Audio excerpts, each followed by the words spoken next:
Hello everybody and welcome back to another video on the Media Bite channel. Today we are going to be jumping into discussing a movie that I cannot believe that I have not seen before this past weekend because it was incredible. It's probably in my top 10 or top 20 movies of all time now. I love it and you'll know what I'm talking about in a second, and we will get there very soon. But before we do, let's talk about the podcasts that I do. Dream guest on my podcast, you might say. Myself, because I do a lot of these podcasts by myself, at least the ones that are currently in active running. Slash It is all things horror movies, so all things horror movies. Currently, we're going through all the Final Destination films, and then we do Diary of an Indie Filmmaker, which is all my short films, artistic struggles, all that kind of stuff. The in and outs of my director-writer dream. And all that fun stuff, what that looks like, and that is a podcast that I do there. So, with all that being said, let's just get into the main kind of point of today, and then you can listen to all those podcasts by searching up the Media Bite Podcast Network in all of your favorite podcast apps. If you can't find it there, please tell me, because that's my problem, not yours, and I will fix that for you. Boogie Nights was one of the most surprising films I have seen in a very long time. I can't begin to describe the way that this film mixes the feelings of a period piece like Once Upon a Time in Hollywood with something that really moves quickly and really you're just in it, and it takes you in almost like any good mob film. Yeah, it's not a mob film, but it the way it sucks you in, the griminess of the film feels like a mob film does at times, with the period pieces set of Once Upon a Time in Hollywood, where you can tell there was a love for a certain period of time that was this film. And I think that's one of my favorite parts about this film, is there's a love for the era that the film is set in and out that you can feel as you are watching it through the film. So most of you want to hear why you should watch this film, and we are going to get that right now. So the movie features a man's journey through the ups and downs of being an adult movie star through the 70s, and then through the decline of the professional adult movie business in the 80s as the rise of the VHS tape became very popular.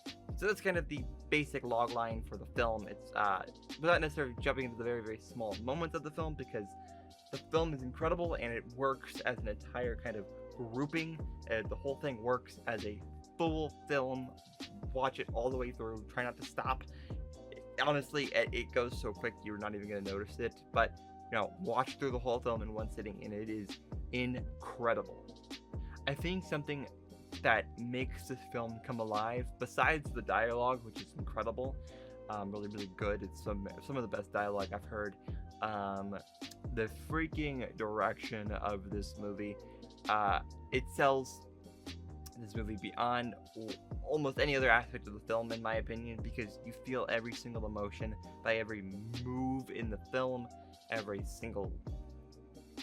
move of the camera, every camera angle, every camera shot. You can tell was plotted and is so intentional and so emotional every time you're supposed to feel an emotion.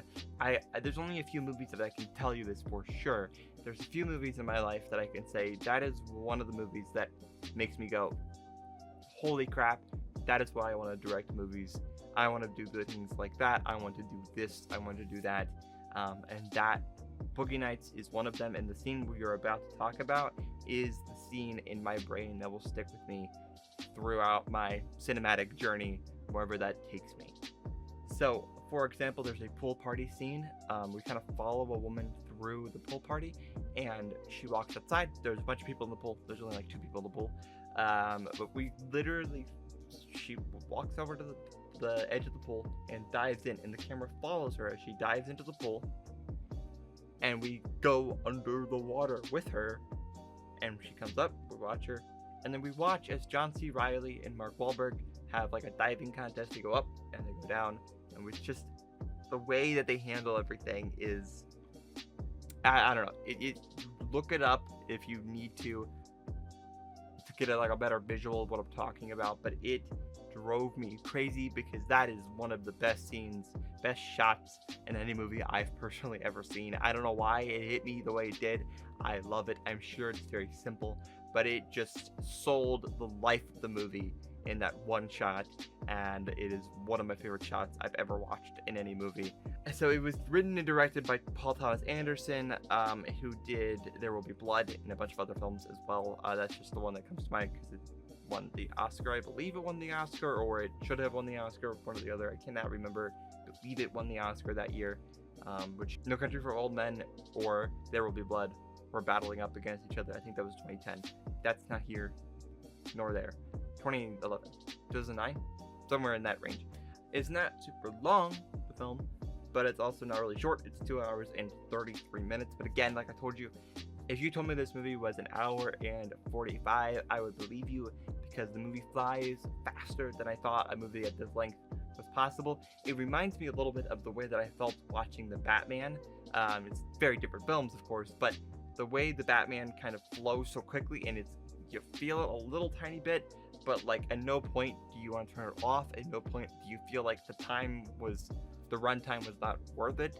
There are some 3-hour movies I've seen in my life that feel like they're 3 hours long, and that they're just slow, and they don't necessarily deserve the runtime that it has. The Batman is one of them, and Boogie Nights is absolutely one of those films. If you've been putting off this film and you are thinking about watching a movie tonight, you already have it planned, put that one off, watch this one instead, and you will thank me. I promise you, go see this film as soon as you can. So that is it. Thank you all for watching. I do deeply, deeply appreciate all of you who click on all these videos and watch them all, because this is one of my favorite things to do. I don't know if we've already hit it by this point when you're watching this video, which we might have. If we did, happy 400 subscribers, which makes this channel officially, and I mean it's already the largest, but this blows it out of the water. This is officially the highest, most subscribed YouTube channel I've ever had in my entire life, and I've been making YouTube videos for about 10 years now. It's 9 years this year, so it'll be 10 years coming up very soon.